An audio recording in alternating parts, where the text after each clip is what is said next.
আসসালামু আলাইকুম।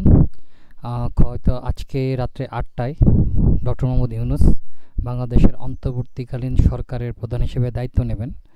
উনি আজকে ৮টার সময় বাংলাদেশে নামার কথা, হয়তো এতক্ষণে নেমে গিয়েছেন।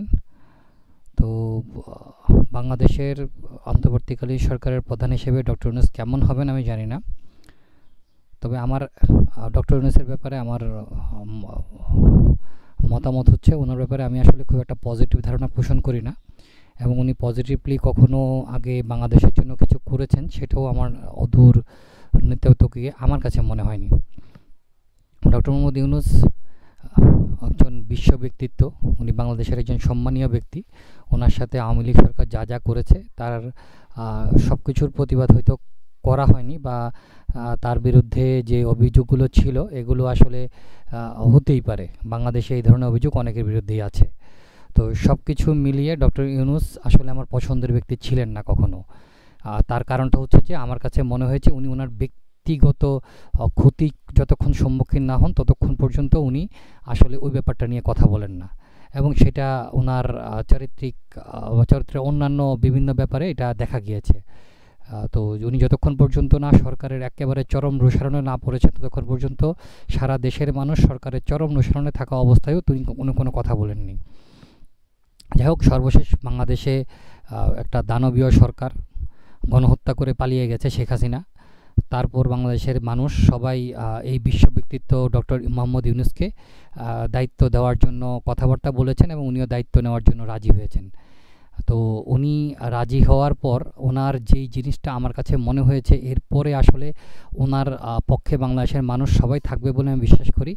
ওনার একটি কথা, উনি একটা সাক্ষাৎকার দিয়েছেন। সাক্ষাৎকারে উনি ভারতীয় একটা পত্রিকাকে শাস্তি বলেছেন, বাংলাদেশে স্থিতিশীলতা না ফিরলে অস্থিতিশীল হবে মিয়ানমার, ভারত ও সেভেন সিস্টার।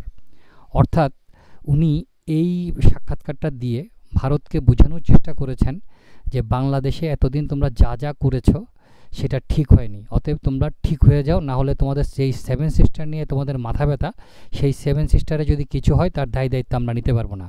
ডক্টর মোহাম্মদ ইউনূসের ভারতের বিরুদ্ধে এই শক্তিশালী একটি বার্তা আমার কাছে মনে হয়েছে যে ডক্টর মোহাম্মদ ইউনূসকে আমরা নেতৃত্ব দেওয়ার জন্য আমরা তার পিছনে থাকতে পারি। কারণ বাংলাদেশ গত 15 বছরে ভারতের একটা অঙ্গরাজ্যের মতো পরিণত হয়েছে। বাংলাদেশ থেকে ভারত যা চেয়েছে সব দিয়ে গেছে, বাংলাদেশ কিছুই পায়নি। অর্থনৈতিকভাবে বাংলাদেশকে দুর্বল করা হয়েছে, রাজনৈতিকভাবে বাংলাদেশকে দুর্বল করা হয়েছে। সবচেয়ে বড় কথা, বাংলাদেশে একটি কর্তৃত্ববাদী সরকার প্রতিষ্ঠা করা হয়েছে। এই কর্তৃত্ববাদী সরকারের বিরুদ্ধে বাংলাদেশের মানুষ শত চেষ্টা করেও তাদেরকে দমন করতে পারেনি, তাদেরকে পরাজিত করতে পারেনি। কিন্তু আল্লাহর রহমতে বাংলাদেশের ছাত্র জনতা সেই মৃত্যু ভয়কে উপেক্ষা করে, শত শত হাজার হাজার মৃত্যুকে বরণ করে তারা এই খুনি শেখ হাসিনাকে, ভারত মধ্যস্থ সরকার আওয়ামী লীগের শেখ হাসিনাকে বাংলাদেশ থেকে বিতাড়িত করতে পেরেছে। এটা আমাদের দুর্ভাগ্য যে আমরা তাকে সে পালিয়ে গেছে, আমরা তাকে ধরে তাদের বিচার হওয়ার কথা ছিল। কারণ এত বড় গণহত্যা করে সে পালিয়ে যাবে, সে নিশ্চিন্তে পৃথিবীর বুকে বেঁচে থাকবে, যতদিন বেঁচে থাকবে নিশ্চিন্ত মনে বেঁচে থাকবে, তা আসলে হয় না।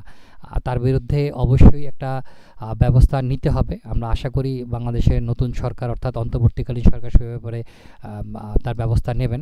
তো সবচেয়ে বড় কথা হচ্ছে ডক্টর মোহাম্মদ ইউনূসের এই কথাটা, অর্থাৎ ভারতের বিরুদ্ধে তার এই অবস্থানটা, বা ভারতকে সতর্ক করার যে শক্তি বা সাহস উনি দেখিয়েছেন, তাতেই আমরা বুঝতে পারি যে হয়তোবা এই সরকারটা বাংলাদেশের মানুষের আকাঙ্ক্ষার প্রতিফলিত হবে।